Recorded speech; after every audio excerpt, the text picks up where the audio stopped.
د نیوز پریس چینل لیدونکو السلام علیکم. ستړي مشئ، پام وکړئ تازه لاندو مهمو خبرونو ته.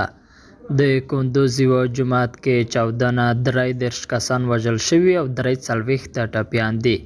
د افغانستان د شمال کندوز ولایت د امام صاحب ولسوالۍ یوه جومات کې مرګونې چاودنه شوې. د طالبانو حکومت مرستیال ویاند بلال کریمي پر خپل ټویټر لیکلي چې د پیښه کې د ماشومانو په ګډون 33 کسان وژل شوي او 43 نور ټپیان دي. ځینو ځایي رسنیو د دې پیښې د قربانیانو شمېر تر دې لوړ ښودلی دی. تر اوسه د دې پیښې څرنګوالی معلوم نه دی او مسؤلیت یې هم چا نه دی منلی.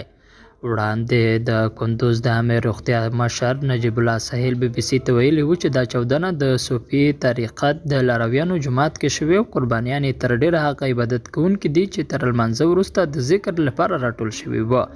له دې سره هممهاله د کابل ښار په دارالامان سړک د سوداګرۍ وزارت ته څیرمه هم په یوه چاودنه شوې. د کابل د امنیې قومندانۍ ویاند خالد زدران BBC پښتو پاڼې ته ویلي چاودېدونکي توکي ګلدان کې ځای پر ځای شوي وو او د چاودنې یې یو ملکي کس وژلی او بل ټپي کړی دی.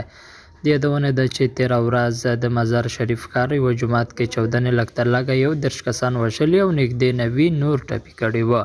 باختر خبري اژانس د جمعې پر ورځ د چارواکو له خولې ولیکل چې د مزار شریف چاودنه کې د وژل شویو کسانو شمېر 40 ته لوړ شوی دی. د دې چاودنې مسؤلیت د هیڅ منلی وه. د بخښنې نړیوال سازمان د مزار شریف ښار چاودنې غبرګون کې ویلي وو چې دا پیښه بشریت ضد جنایت ګڼل کیدای شي. او د افغانستان او پاکستان ترمنځ تورخم کې افغان مسافرو لاریون کړی او له پاکستاني چارواکو غوښتنه کوي چې بیرته خپل وطن ته د تلو اجازه دې ورکړل شي. پاکستاني چارواکو تورخم کې له پاسپورت پرته پر اوښتو او راوښتو بندیز لګولی دی. درنو لیدونکو له ملتیا مو مننه.